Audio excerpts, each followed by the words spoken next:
Lordy, Lordy.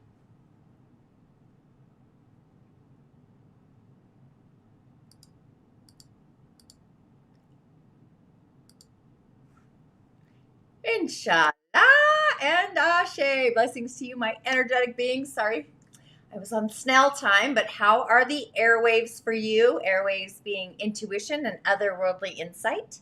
So when our heart chambers are online and our belief system is transforming, our heart comes into a space of attracting what the heart truly wants. It's like the wishes become delicious. So we have this bridge between creation through our heart center and love being the necessary or the essential ingredient. So it's like, are you allowing intuition to kind of beacon through your heart place? It's like the palace of knowing and flashes of insight. And if anyone's watched my little reel on IG, I have an offering for Imblog, but it's February 2nd. It's the 2 to the 2 to the 222s, if you will. So it's going to be this whimsical Wednesday, as mine already has been. But welcome to today's Daily Snippet. Once again, I am your host. I'm a practicing holistic Sha'medium, subtle energetic surgeon, merging the indigenous technologies, the spirit of West Africa, with subtle energies, elements, elemental beings, the imaginal and the elemental realm are into those. I have offerings, rituals, and prescriptions to really add to your personal container, your own cosmic soup. But truly my intention is to merge the indigenous technologies of West Africa with these subtle realms, just assisting you to really navigate your prime directive, your inner genius, just reintroducing you to and through the being that literally resides within you. My name is Tonya D, and welcome to my virtual medicine room. So we are still in the threads of the Chinese New Year, kind of setting the stage for the water tiger, the backdrop. So there's like 16 days for this energy to really truly shift out of the ox and fully into the tiger. But with that, the cards of the day, I'm going with the realm of the fairies because we have literally an otherworldly day-to-day frequency. Literally, like moving into the ethers, if you will. But first off, I haven't ever pulled this little guy for a show. He's kind of new. His name's Arvel Parrot. So he's part of the helpers, the otherworldly beings that are literally associated with the elementals, the elements, the moon, the stars, the portal through the places and the spaces. But they meet us wherever and anywhere we need to be. They do prefer to be out in nature, the magic of nature. They prefer that over the concrete and the master-minded. But his energy is all about communication. So he's literally, if you can see, he's pointing a light to his throat center. So, you know, the throat center is all about communication, the Shuddha, the voice, clairaudience, the hearing sister, and change your stars, and I believe secrets of the other world as well. I cover all of that, or most of it. There's never all of it, right? The fairies in themselves, they're amazing communicators. Though they don't necessarily use words in the way that we use them, they do speak through words, of course, but they speak through the rustle of leaves as well, the patterns in the clouds of the sky, the way flower petals fall. I mean, they're just mystical and magical, right? The snow. I got some of that this morning. They even like to tickle us with touches, almost very subtle to feel, just trying to get our attention. They sometimes speak through our dreams, even our daydreams. Their communication is sometimes like cats, if you've ever watched cats. Part of it is verbal, part of it's the body language, part of it's telepathy, and part of it is just the pure essence of the realm of the other world. So Arvel says that we humans can sometimes semaphore each other by flashing lights at our throat center. And I do work with light therapy, so I find that otherworldly energy kind of interesting. But he says that we do that to read messages on the unconscious level, which is one of the ways that we pick up on the unspoken feelings, the thoughts of each other. But he also says, and I agree, that almost any situation can be improved by people through listening, our listening channels, truly listening to each other. That listening is like a full of just a great communicator. The other half, of course, is speaking truly and clearly. So there's 50-50, right? So some people use speech as a game, if you will, or as a test for others to see if they can puzzle out or map out the meaning. So this is fairly fine as long as actual communication doesn't truly matter. But when it does, though, it really is helpful if we try for clarity and at the very least, hopefully wisdom as well, ancient wisdom. So he's got a lot of wise sayings to assist us. Things like, it takes two to say yes, but only one to say no. When the stream is the shallowest, if you've ever been in water, greatest is the noise. But he also says that, or he also complains, complaints are never pitied.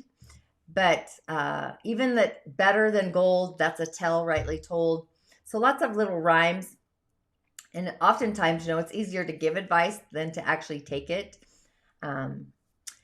But he's just, whatever he's got in, it's like whoever burns his bottom burns himself on it, stuff like that. So just different little sayings that have messages in them. But he's reminding us that clear communication, good clear communication, is oftentimes hard work, right? So it requires some elbow grease because the elbows are actually our secondary energetic centers to go to the throat. So he wishes us to know that his elbows are very well greased as he's pointing to his throat center. And I don't know if you can see that wisp of, it's like starlight around from the throat to the crown in a way. But the message, because this card is otherworldly, is saying that our communication is blocked. So our messages may be going astray. Confusion is 70% likely and rising. So really double check whenever possible. So if you just heard someone say something out of character, possibly, it may well be that you misheard or misunderstood the message today. There may be missing an email, a post gone a little crazy, important words unsaid. Somebody could have laryngitis, their throat's blocked by those unspoken words. So there's just useful information that's held in silence. And that really benefits no one, and it actually could create more harm in a situation. So that's the message for Arvel the parrot, Arvel parrot, if you will. And then following Arvel is the singer of intuition, which is a 7. And 7 is our intuition. And Arvel was a card 50, which is our mind and our thoughts and our communication and having boundaries around our thoughts, especially if they're negative. But the singer of intuition, again, if you're new to my show, the singers are the great ones. They are otherworldly wise, right? But their wings span the multiverse. They span into multiple dimensions and realms. And they have a variety of human names given to them, whether it's an angel, a diva, gods, all the goddesses, and so much more. But it really doesn't matter what we call them. And like all the elemental beings and the fairies and the otherworldlies and so much more, they all just wish that we would call upon them, right? Even archangels do.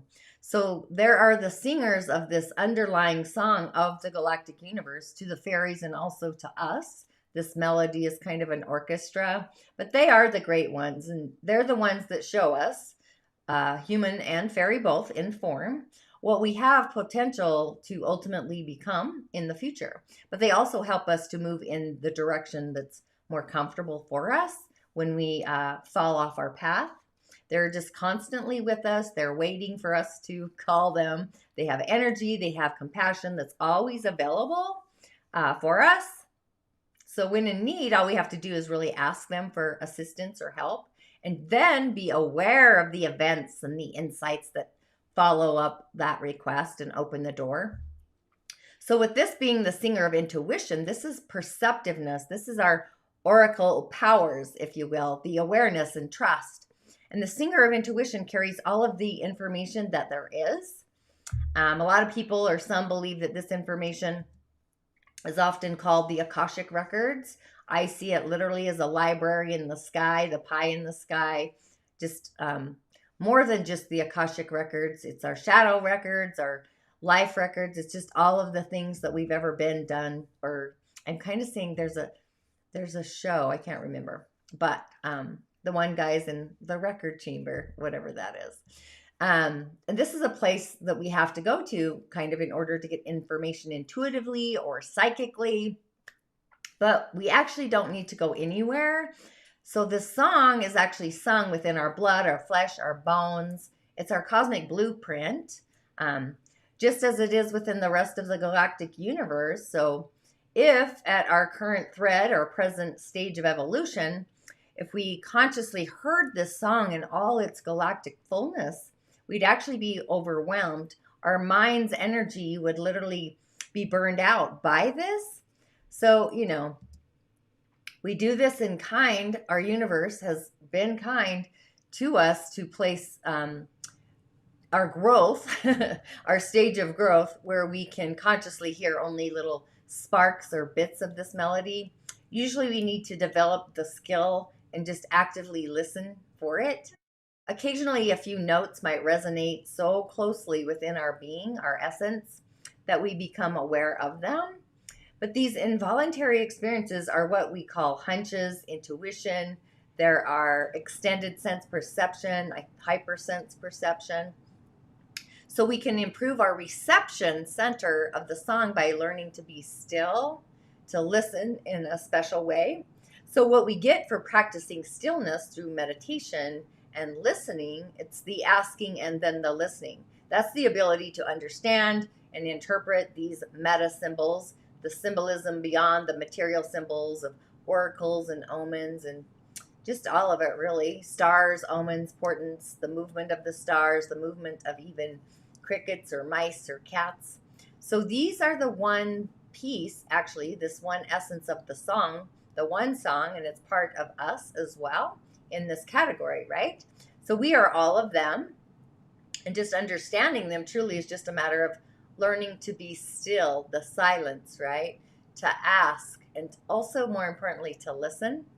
And hopefully someday, as we hopefully evolve and grow, we will be able to hear more and more of this otherworldly song, to really base our actions and our choices with greater knowledge, ancient wisdom, patience, and practice are kind of the keys to access this subtle, the clear senses, the clairaudience, which is clear hearing, clairvoyance, which is clear seeing, clairsentience is just clear knowing, and also telepathy, just hearing each other without speaking any words. Premonitions, knowing before glimpses of problematic futures generally. But being that the singer of intuition is also otherworldly, it says if the song seems especially obscure, rattled, we need to really ask ourselves, how can I learn to be more quiet within myself, more peaceful?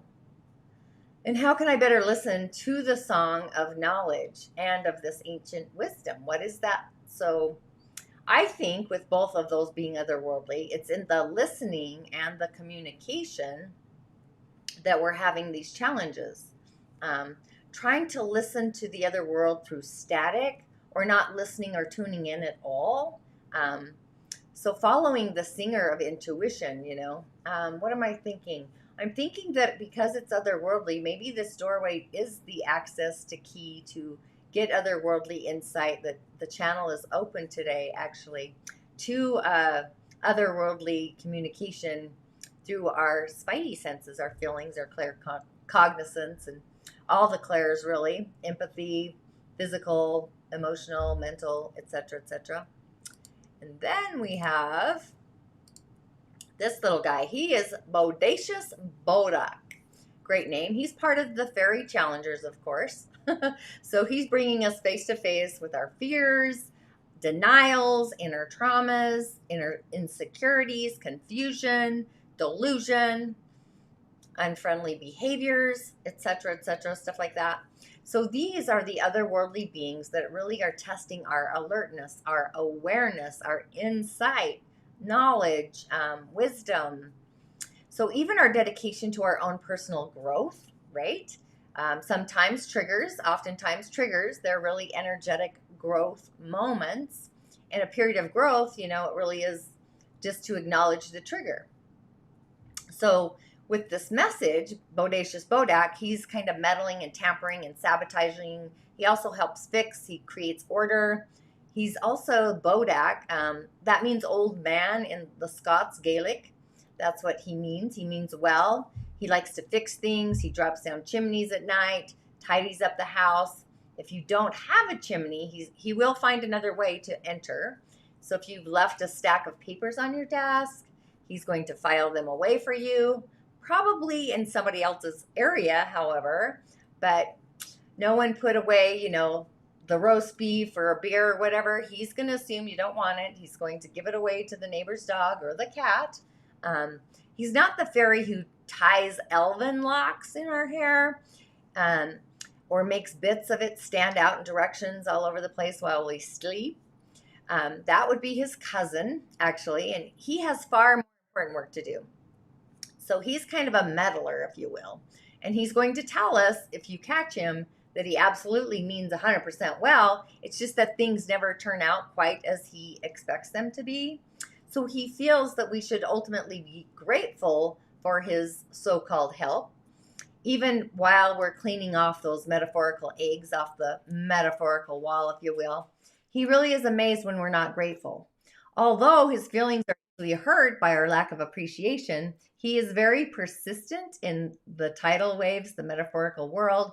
He's just going to redouble his efforts to be overworldly helpful. And the only way to really discourage him is to tidy up our own loose ends and our own clutter. So I'm sure you also know people like the Bodak, Bodacious Bodak. They're helpfully answering our phone. They're taking down the wrong messages. They lose it. They give us a garbled version of it. And worse, oftentimes yet, what happens is they give other people messages from you that are not exactly or even nearly what you might have even said. So on the rare occasion, they do pass something on accurately. So it's either something you never meant to pass on, a message to yourself, or it's said specifically to the wrong person. So he also likes to gossip. He used to steal naughty children and other timelines, but evidently he decided that they weren't worth having, actually. But he does pinch them in their sleep sometimes, and often he gives them nightmares. You can just call him to dissipate, if you will. But it's said that one can keep him away by putting salt on your earth, your fireplace. But don't you believe that as well, because he's kind of like an ant. And the only way to really keep him away or at bay is to really not have anything around that might attract him, like an ant, right? So he's about tidying up our clutter, our physical, our mental, our emotional, and even our spiritual clutter, the muddling of our mind. So somewhere, someone is meddling uninvitedly into an issue. It may be you, it may be somebody else. So if you can work out who it is, begin to untangle the messy web that's been woven, if you will.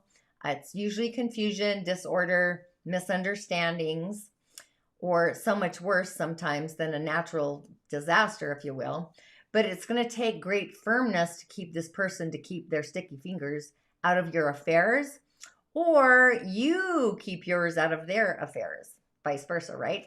So the amount of tact that we use in sorting this out is really kind of upon us. It's like the filing cabinets, but the Bodak type person, the character, doesn't usually notice the hints. So remember, whoever it is says they mean well, basically. They may even believe that they do. So it's very hard to believe that Bodak's bad results are always just an accident, if you will. So he kind of insists that he may believe this, but we don't really have to. But the word sabotage really comes to mind. Sometimes we sabotage ourselves. Sometimes we sabotage others. So if you really don't want his energy hanging around looking for ways to help, just make sure you don't leave things in the wrong place or dangle any loose ends, if you will, because he will find somebody to do bodacious things to and with them. So that's kind of how he works. I found it curious that we have these cards, quite frankly. But yeah, he's acting on our mind, our thoughts. And then, Lori, if you're tuning in, actually, and thanks for tuning in. I was rather slow today. I love this card, actually. I don't know if you can see the cute little flower tattoo on her butt cheek. I did see somebody else on the thread, but I'm still having a hard time figuring out how to go back and see people in the threads of the threads, if that makes sense. But this is the bright mother who, I mean, she's just great. She's part of the she. The she are the people of the hills, if you will. They're the lords and the ladies of the realm of the other world. They're literally like the old ones, if you will. But they love to dance, and they do this as well as all the otherworldly beings. They love to dance. They love the joy. They love the laughter. But they do this to mediate the energies of the singers, which we just had the singer card. So this is a message, I'm sure, to bring that into manifestation throughout the worlds, all the worlds. And they do this just for the pure essence of the love and the joy. And they alchemize this energy within the dance of life itself. So it's alchemizing. It's like base lead into gold, alchemizing. So they're the ones who create and nurture and build the worlds and the inhabitants of all the worlds. They're also known as the gatekeepers, the guardians, the comforters, the teachers. But they just enjoy creating frequent miracles. They're just magic, right? So with this bright mother, we have creativity. She's very nurturing. She's productivity. She's also intimacy and sheltering, so the comforts of the home. So she is the bright mother of each and every one of us, of the all. She knows that life, all of life, is truly a blessing. It's truly a miracle. But she's constantly amazed at the perfection within the imperfection. So she rejoices in the being, in the essence of it. The sorrows for our growing pain. She actually exuberates in our successes. So this great lady is both an earth mother. She's full, she's bright, but she's also the moon. So she's pregnant with the future of all things that are growing. So she feeds us. She provides us with air, water, shelter in an amazing and yet complex world that sometimes we live in. So she sees to it that we are challenged enough to grow, but not so much as to be overwhelmed. But if we do want more challenges than she's providing us, all we have to do is give them to ourselves, which ultimately oftentimes we do. But she's the bright mother. She's the guardian of family life. She creates, she holds a nurturing environment for each and every one of us.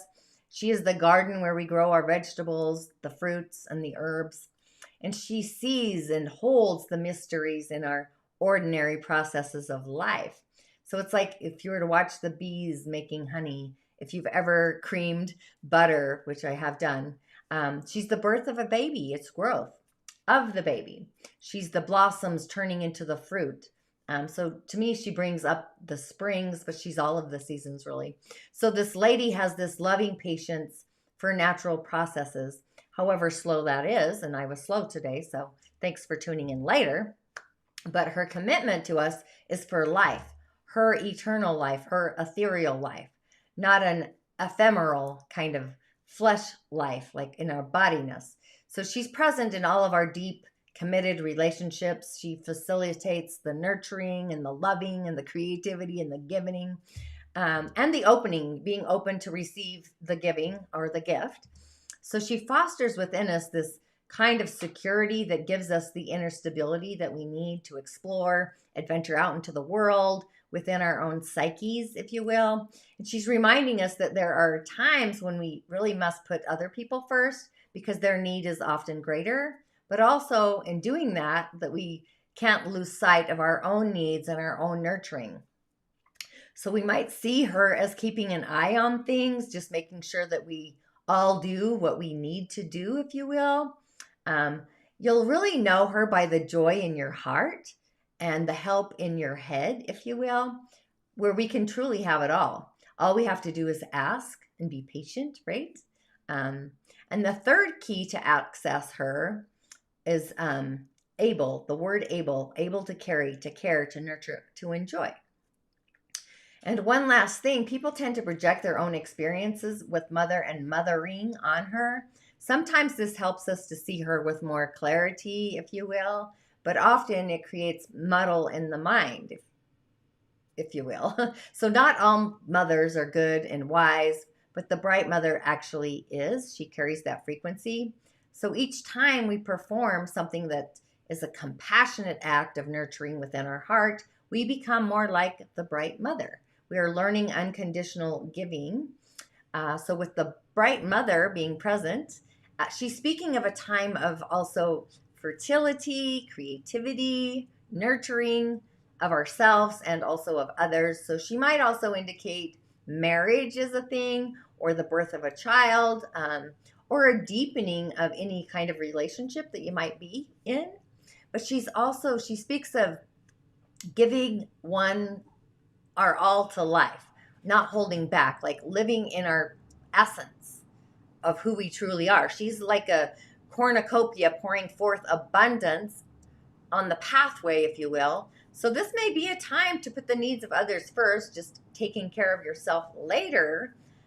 Or also, patience may be needed for the process kind of being discussed, communication, right? So it's like considering what you have and acknowledging the people, the things in your life, the good, the bad, and even the indifferent, if you will. So, this is like consideration. It's not to judge, approve, or reject. Just recognize what's present in your current life, in your threads. So these are the present fulfillments, if you will, the things that you've ultimately created for yourself, drawing upon your own power of your own intuity, the singers of intuition, as the case may be. So once you've looked clearly at what's present in your life, in your own sacred garden, you may want to ask yourself, what do you want to change? Kind of the message there, but the birthing of I think it's just birthing of creativity, nurturing, fertility, fulfillment. It's like the juice is there. It's almost like the harvest coming in the spring. I don't know. That's kind of what I'm feeling into that. And our intuition, we're going to be getting otherworldly insights that are going to be coming in, not so worldly, what we're used to, right? So it's like looking at things through the eye of God, if you will. But on the elemental realm, we have a yang fire dog of a day. Bingzhu. So yang fire is the sun, the bountiful sun, the highest of the highs. It's the peak of the yang fire energy, the heart, the core. It's our ancestors, it's visions, it's dreams. And fire, I just spoke of fire, elemental fire, last Saturday in Voices of the Otherworld in the Immersion. So it's really connecting with your own fire, the fire of the elemental beings. But the dog energy and the fire itself, you can see we have hidden yin fire in storage. Not much of else going on there. But the dog energy, it's generally a loyal dog, if you will. The unconditional love. So being born between 7 p.m. and 9 p.m., that's the energy of the dog. The dog's energy is generally shy. They tend to put up a wall in a group setting. They're very self-conscious, if you will, and they try to hide behind somebody else. They don't really like to be noticed. They possibly have issues with cold hands and feet because of circulation problems, which is heart, right? They generally sometimes have psychological issues around sex or intimacy. But a dog person can really create reasons for not facing their fears in any area of that arena because they view sex apart from love, like it's separate. So until they alchemize the two, they retreat into religion as a safe haven. And that kind of gives them their justification for being modest, overly modest. But they bark and they growl. They're ferocious about the declines of moral values in society. They kind of have this holier than thou attitude, and they indulge in such a behavior. If you are, they become zealots sometimes because the need to justify their views, their opinion.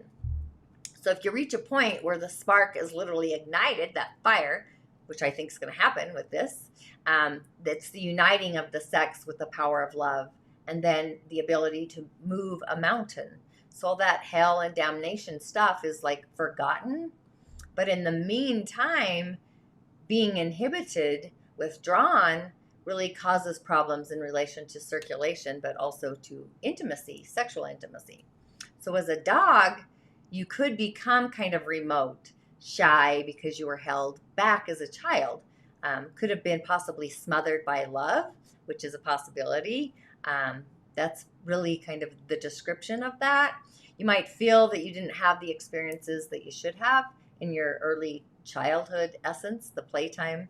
You might have a lot of anger over this within yourself, which erupts from time to time in space and time. And it really surprises those around you because they don't know this side of you. And it's also anger is liver, right? So liver problems, problems with your eyes, because liver issues in that meridian, it relates to our pectoralis major across our chest, and it involves the breasts as well. So somewhere along the corridor, along the journey on the earth plane, something really happened that absolutely altered your life experience. So it's like everything was going along, just moving along fine, and all of a sudden the rug literally gets ripped out from under your feet, something that you hadn't expected, expecting the unexpected. You've been looking for something to happen in all of the situations. So then, your eyes get opened up and you can't believe anything perfect could be just something so simple. So something's absolutely 100% going to go wrong somewhere. So you're always kind of on the lookout for it. That brings in the stomach being agitated because you're seeking so much. You're not digesting, if you will. So sometimes desperately, even to create and identify for yourself, ultimately you need a partner, you need a live-in friend, a relationship. You're just searching for this inner fulfillment within a relationship. But on the other side of that coin, you fear one. So you go towards it and then you run the other way at the same time. I've met some dogs. I don't know if you have, but and the dog energy doesn't actually just have to be in the hour. It can be in the year, the month, the day. It's just where it kind of filters in, if you will. But they don't feel complete unless they are in relationship attached. But the whole idea of getting smothered by love, suffocated by love, if you will, that comes out again. And it kind of comes in from your upbringing, your child adolescence, I guess. So you bark and you run away. And when that happens, you still feel hungry, empty for that loving relationship that you know wholeheartedly that you want in your essence, your beingness. That could really move you past your fear of intimacy into a place of love and contentment. That's kind of the energy of earth anyway. So part of a dog person's apprehension over relationships stems from their inherent need to discriminate, not really in a bad sense. They do this naturally, really, just coming from a place of refinement, having a refined energy. The reason I say refinement is metal. The rooster, the monkey, and the dog are all the West, which is metal, which is refinement. So it's hard for them to actually to let go of being passionate and having a physical relationship until they've ignited that connection, alchemized the energy between sex and intimacy, shifting it. So if your energy of your father was uptight emotionally and sexually, that could be where this thread line comes in, just trying to be the good child for the dad, right? Daddy, father issues, stuff like that. So you can't really acknowledge your own personal sexual needs, and dealing with the opposite sex or same sex doesn't really matter. You could possibly even feel victimized, which only enhances the need to keep a relationship, sex away. So there's a need to kind of ignite the fires between love, which is fire, and sex to stay healthy. That's kind of your frequency. So I would just say stop looking for the rug to be pulled out from under your feet and just be in the totality, the symphony, the orchestra, the singers of intuition, if you will. Take your bootstraps, pull them on up, go out and experience life, relish in the beauty and the magic, just knowing that you are victorious and you're going to go on a life adventure, and just flick out or refuse to allow any sense of victimizing enter into your head, the mind, the metal of the mind, and go beyond the idea that your sense of identity really comes from being with another person. Find contentment within yourself, find self-love, really. So this is when you can really open up to someone freely when they enter into our lives, into our corridor. So for the dog to not wind up with these kinds of issues, the quest is really to move beyond intimacy fears or fear of intimacy and the feelings of being victimized. It's time to let down the borders of the fence, the things that block you from having relationships, to stop barking, stop growling, to be open, become open, be friendly, be loyal, be like a puppy. Puppies just love, so do cats though. Come on, let's get real. You know, and when they do, you know, animals are so great at sensing frequencies and energies that they just jump up and climb into our auric field and they adore us and they send us love. But also being that today is a 2 day, all those twos kind of a day, energetically, it's kind of this eclectic, otherworldly, innovative energy. So you might feel like you are literally otherworldly, floating between time and space, going from one idea to another, darting back and forth in all directions, actually, heaven to earth, earth to heaven, the four worldly directions, the stars, all of it. But the best thing to do is actually stay heart centric, tune into your field of your heart, the energy of fire, and just ask yourself, where do you belong in your current situation, in your thread line, in your life? Like, what does that look like? So what group of friends do you belong with? That's a question. Or which job do you belong with? Do you need something different? Or what relationship, the dog, do you belong in? So the question is, you know, does your heart believe that you belong in any of these relationships or jobs, etc.? So our perspectives might shift today to be in a place where our heart truly belongs, where we believe it. More importantly, you just have that knowing feeling that comes from the gut, our hunches, our intuition. So you might actually be shocked to discover something that you once believed to be false or even a lie. So just avoid trying to kind of rescue the idea. Talk to others, just merging. Hi there, Peter. So, you know, tune into what your heart truly believes and begin doing your own authentic research from that perspective, that point of view.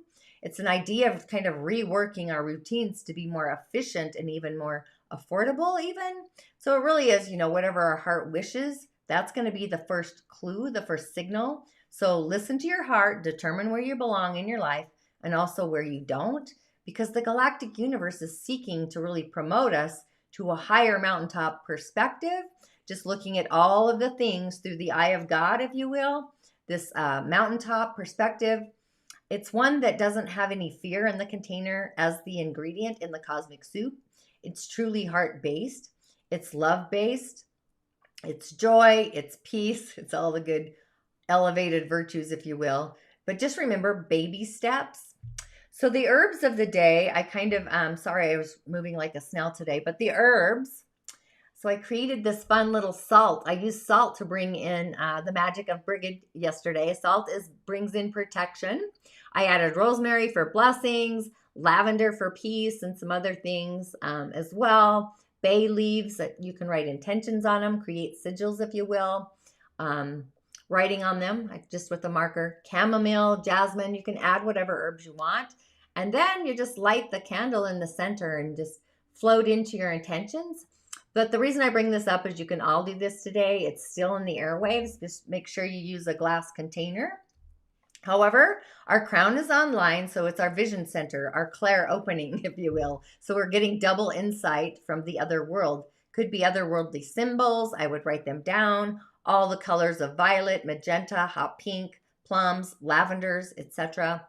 So just pick the ones that really make you feel juicy.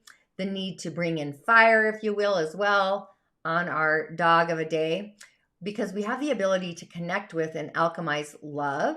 So I would use fire, and I also would use nature today. So it's the ong of the crown. You can chant that, or the hot, the heat, and the voice of the ha. But be sure to really create some sacred space and journal. Channeled writing, right? That's also coming in. The heat of the ha, the breath of fire, light a candle, or nature. I would possibly go get some plants, things that you want to bring in for the spring. Talk to the nature sprites, if you will.